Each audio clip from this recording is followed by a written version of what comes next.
बरेच लोक मला भेटले. म्हणजे निकाल लागल्यावरती, निवडणुकीचा निकाल लागल्यावरती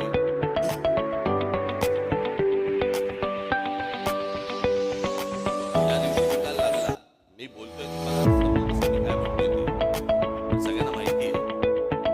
महाराष्ट्रात निकाल लागल्यावरती मी पहिल्यांदा महाराष्ट्रात असं बघितलं, सन्नाटा पसरला. ज्या प्रकारचा जल्लोष व्हायला पाहिजे होता, ज्या प्रकारची गोष्ट व्हायला पाहिजे होती, मिरवणुका काय सन्नाटा. कारण लोकांमध्ये संभ्रम होता, हे काय कसं झालं, असा कसा निर्णय आला. माझ्याकडे एक व्यक्ती आली होती जी RSSशी संघाशी संबंधित व्यक्ती होती. त्यांच्याही मनामध्ये मला दिसलं की त्याला एक वाटलं की त्यांनी फार छान वाक्य बोललेली माझ्यासमोर. मला म्हणाले, इतना सन्नाटा क्यों है भाई, कोई तो जीता होगा. कोणीतरी जिंकलं असेल की ज्याच्यातनं जल्लोष होईल. पण महाराष्ट्रामध्ये जो सन्नाटा पसरला, ते कसलं ठेवत होते. काही काही गोष्टींवरती तर विश्वासच बसू शकत नाही. त्याची इथे राजू पाटील असेल.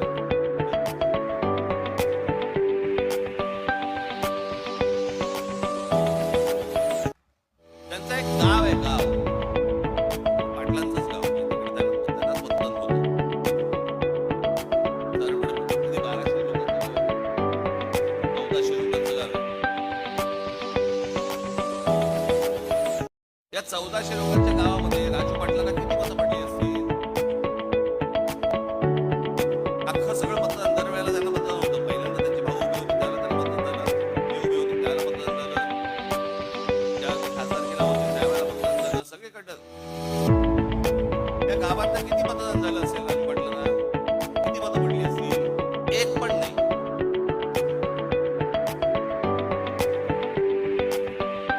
अख्ख्या गावातलं एक मत नाही पडत. जी 1400च्या 1400 मतं जी दरवेळेला राजू पाटलांना पडायची,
न समजण्याच्या पलीकडची गोष्ट आहे, न समजण्याच्या पलीकडची. गेल्या 4 महिन्यापूर्वी लोकसभा झाली.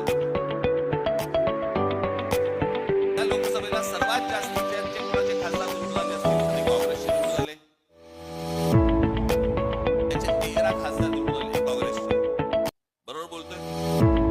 एका खासदाराच्या खाली किती आमदार येतात? साधारणपणे 5 ते 6 आमदार येतात. 6 आमदार येतात. बरोबर आहे? सर्वसाधारणपणे किती आमदार यायला पाहिजे होते काँग्रेसचे?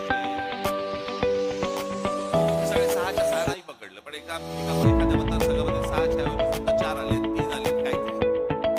त्याचे 15 आमदार येतात.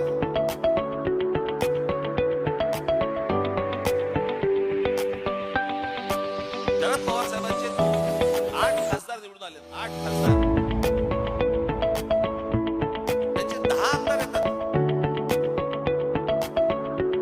आणि लोकसभेला ज्या अजित पवारांचा 1 खासदार निवडून आलाय तिथे 43 आमदार येतात. 4 महिन्यात फरक पडला लोकांच्या मनात. काय झालं, कशामुळे झालं, हा संशोधनाचा विषय.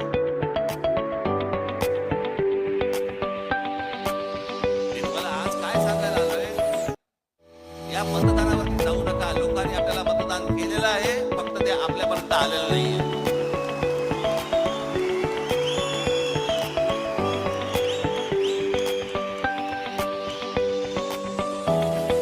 तुम्ही असं कुठेही मनामध्ये धरू नका की लोकांनी आपल्याला मतदान केलं नाही. लोकांनी मतदान केलं, पण ते केलेलं मतदान कुठेतरी गायब झालं.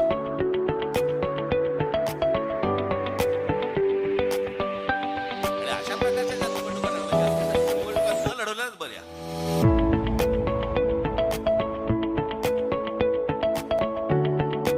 अर्थात ही पण गोष्ट निघून जाईल. आणि कुठच्या गोष्टीचा आपण पट्टा घेऊन आलेला नसतो. अशा गोष्टी होत असतात.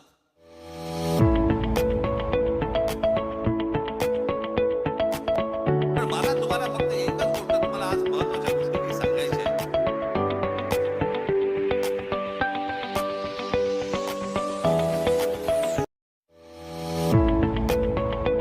की ज्या गोष्टी तुम्हाला पक्षाने आजपर्यंत ज्या तुम्हाला सांगितल्या, ज्या आजपर्यंत पक्षाने ज्या गोष्टी केल्या, जी आंदोलनं केली, ज्या गोष्टींचे निर्णय लागले, त्या गोष्टी कुठेतरी तुम्ही पण सतत लोकांसमोर मांडत राहिले पाहिजे.